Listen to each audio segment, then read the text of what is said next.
You're watching Eye on Africa here on France 24. I'm Julia Kim. Our top stories this hour. A court in London rejects an emergency bid to block the deportation of asylum seekers to Rwanda. The first refugees will be flown to the East African country next week, despite public outcry over its human rights record. Disappointment in South Sudan and the Democratic Republic of Congo as Pope Francis postpones a much-anticipated visit due to a knee injury. And as famine looms on the continent, Senegalese President Macky Sall meets with Emmanuel Macron in Paris. Sall expected to ask the French president to help lift EU sanctions on Russia to alleviate Africa's food crisis. But first, Senegalese President and Chair of the African Union, Macky Sall, is in Paris for a meeting with Emmanuel Macron. High on the agenda is the looming food crisis on the continent, with Sall warning that millions face famine. He's expected to ask Macron to help lift EU sanctions against Russia.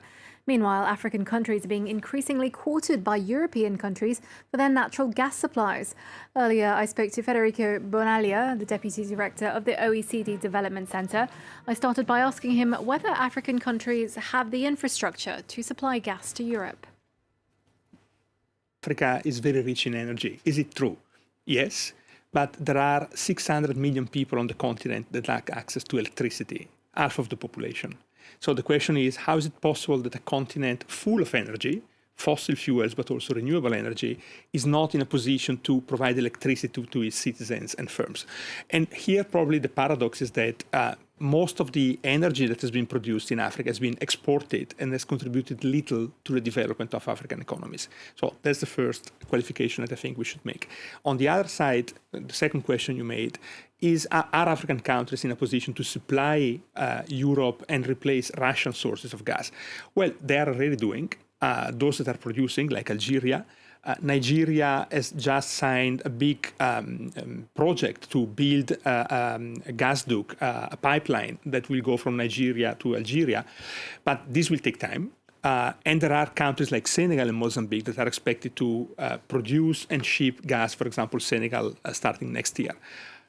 Senegal exports of gas of next year represent about 7-8% of the German imports of Russian gas. So here you have a kind of magnitude of what could be done.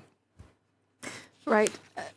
Just as well as a final question, Macky Sall, during the event that you mentioned, hosted by the OECD, said that African countries have been sidelined from bodies like the G20, that they need a seat at the table at these organizations which make these huge decisions that determine the fate of the continent. Do you think he's right? Have African countries been relegated? He's right. It's a fact. There is only one African country in the G20, which is South Africa. And if you look at the participation of African countries in the international financial institution like the IMF or the World Bank, is relatively small.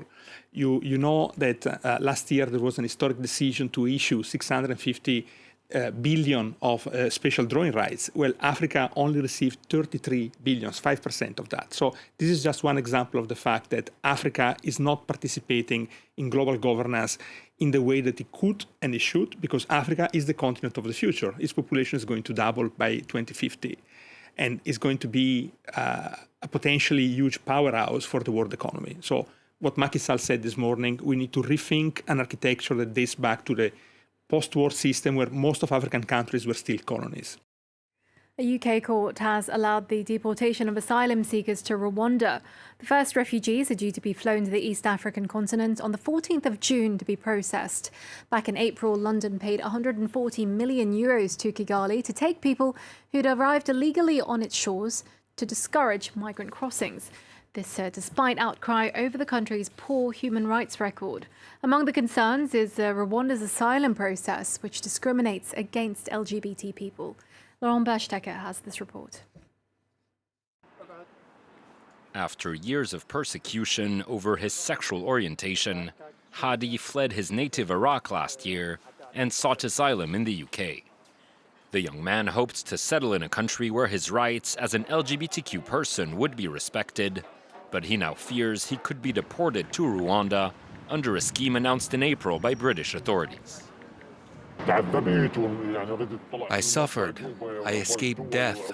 I crossed the sea. All this to be sent to Rwanda? I'd rather be killed right now.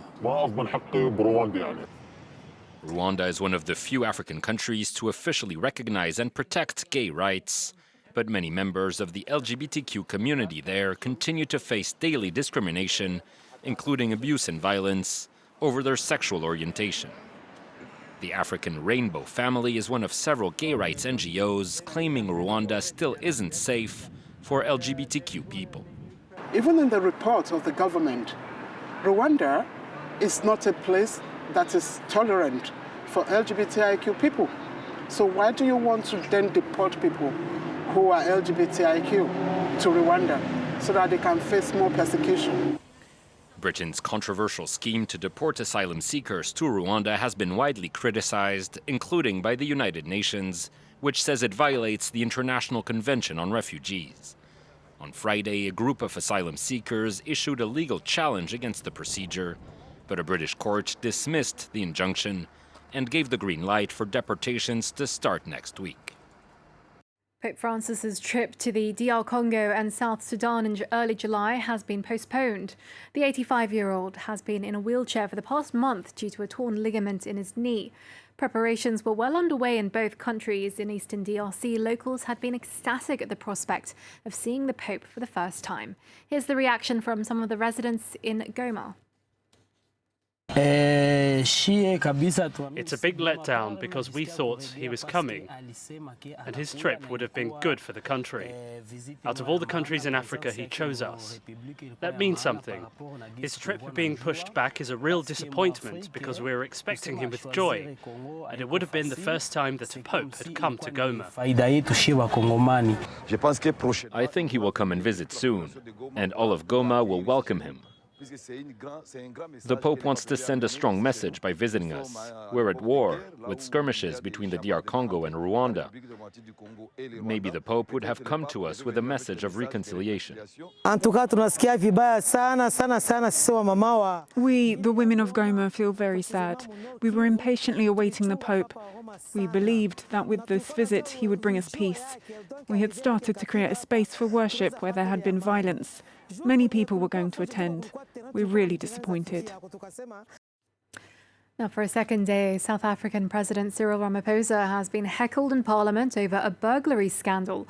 Last week, the country's former intelligence chief accused Ramaphosa of covering up the theft of $4 million in cash from his farm. Ramaphosa has acknowledged the burglary, but disputes the amount of money involved. He says the cash came from legitimate sales of game. Well, the South African leader has remained tight-lipped over the affair, saying only that he would appear before his party's integrity committee over the accusations. And finally, Senegal has launched work on the country's first seawater desalination plant to improve water supply to Dakar. But many locals and fishermen worry the project will have a negative impact on the environment, as well as further limiting access to the capital's public beaches. Laurent Berstecker has this. Nestled on the coast of Dakar, this beach is one of the few in the capital that's still accessible to the public. But this little paradise is now under threat, with the country's first water desalination plant set to be built just a few hundred meters away. A massive project which has this restaurant owner worried. I've always been against this project. We've tried to raise awareness and talk to those concerned, but nothing's been done. So we have to comply with the state's decision. We're worried we won't get our beach back. Construction of the plant was launched in late May and was hailed by Senegalese officials as the solution to the capital's recurring water shortages. But the project also has its share of critics, with locals and activists questioning its impact on the environment and on Dakar's already cluttered beachfront. These fishermen are also worried about the factory's impact on their livelihoods. If they set up the factory here, salinity levels could rise. It could scare the fish away. They didn't even talk to us fishermen about what happens next. That's the problem. Seeking to appease critics, officials said they took all necessary measures to mitigate the environmental impact of the project and preserve biodiversity. Senegalese President Macky Sall also pledged to provide financial compensation for all commercial losses linked to the project. Well, that's it from us here on Eye on Africa. There's more world news coming up here on France 24. Stay with us.